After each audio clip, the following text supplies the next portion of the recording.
Indiana, Mr. Frank Mrvan, for an opening statement. Thank you, Chairman. Good morning, and thank you to all the witnesses for traveling here today. I would especially like to welcome Roxanne Brown, who is testifying in front of the caucus for the first time in her new capacity as the International President of the USW. And of course, thank you to my friend Chairman Crawford for his continued leadership in advocating for the American steel industry and its workforce.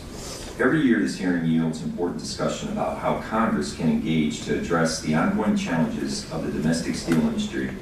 And there's no better time than having this conversation than right now in anticipation of the recognition of major labor contracts, new investments in the facilities across the country, the reauthorization of the federal surface transportation dollars, and the pending review of the USMCA. Preserving the strength of the American steel manufacturing is deeply personal for me and my community I represent. As I mentioned in the front of this caucus for many times before, my grandfather came from Czechoslovakia and a steel worker who spent 53 years in the mills in East Chicago. In Northwest Indiana, the steel industry is the economic engine that supports our entire region, and the people depend on these jobs to support their families, secure their retirements, and maintain their health care. The hardworking men and women at the heart of this industry deserve fair wages, safe working conditions, and continued investment in the long-term health and legacy facilities that help build this country. In Northwest Indiana, the steel industry directly employs about 13,000 workers, many of whom will be bargaining new contracts in the coming months. As the witnesses in front of me look forward to those negotiations, it is vital that they find a solution that rewards American workers and maintains the health and strength of our industry. It is particularly important that we continue to invest in the long-term future of the facilities supported and ran by the organized labor. Northwest Indiana has long been the top steel producing region in the nation, and the state as a whole is responsible for more than a quarter of the nation's total steel input. Investments like the realigning of the blast furnace at Gary Works and the reopening of the Gary Tin Mill are important investments to drive job growth in short term. But we also need to ensure that the communities that build America continue to be the central to the future of the steelmaking.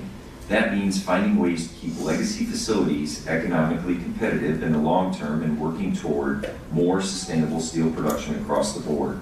The Steel Caucus also remains focused on curbing global access capacity and protecting American steel producers against unfair trade practices.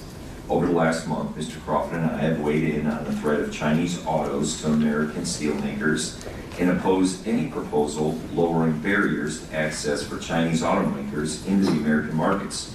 We are also closely monitoring the Section 301 investigation on excess capacity and have encouraged the administration to selectively stack remedies from this investigation on the top of existing 232 tariffs. As North American trade partners meet in the coming weeks to discuss the renegotiation of the USMCA, the Steel Caucus will also be engaged with the administration to strengthen and expand melted poured standards to prevent steel from non-North American markets from being dumped on our shores.